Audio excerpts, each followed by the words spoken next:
umaga mga katropa. May tropa ko dito na dumating na papalit ng gearbox. Ayan, tinatanggal na yung gearbox at naka power steering pero naka welding. May gagawing manual. Naka full weld ang gearbox. Grabe ginawa. Talagang nakatakot lumuwag. Ino-weld na maigi gearbox. Ito na yung gearbox na kinalas na naka full weld. Pinasettilin pa para matanggal lang. Ayan. Ito. Ayan o. Talagang naka-welding talaga sa mountain plate ng gearbox. Galit na galit. Talaga matindi ginawa. Tatakot lumuwag. Ayan. Palitan natin ng ng gearbox na puso.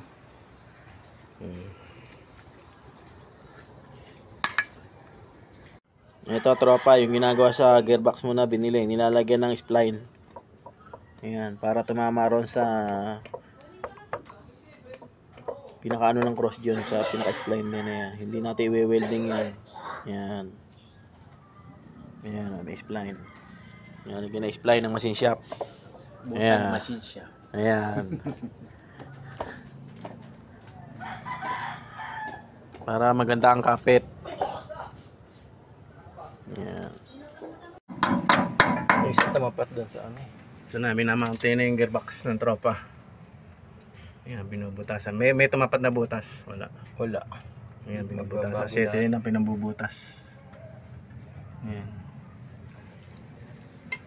At talagang madugo. Ayan. Musok-usok pa.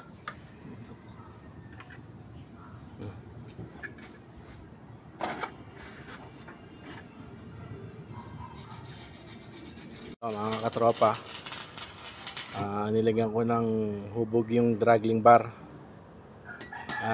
para magkaroon siya ng alignment, kasi pagka hindi nilagyan ng hubog to, may iwan patusok ang takbo nito. Kaya gagawa natin ng alignment talaga to. Ayan. Isang liko pa yan para magpantay. Ayan. Dragging alignment to. Ito naman yung kanyang Pitman arms na ginawang type 3/4. Ang haba, ayan, full weld na.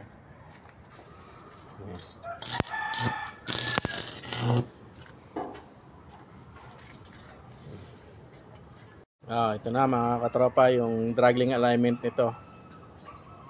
Ayan. Ayan, mataas yung gearbox kaya ganyan ang alignment ng kanyang dragging. Ayan.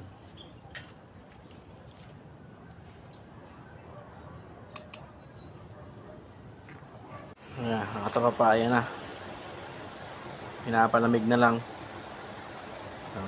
Tikman namin siya kaya yung dragging.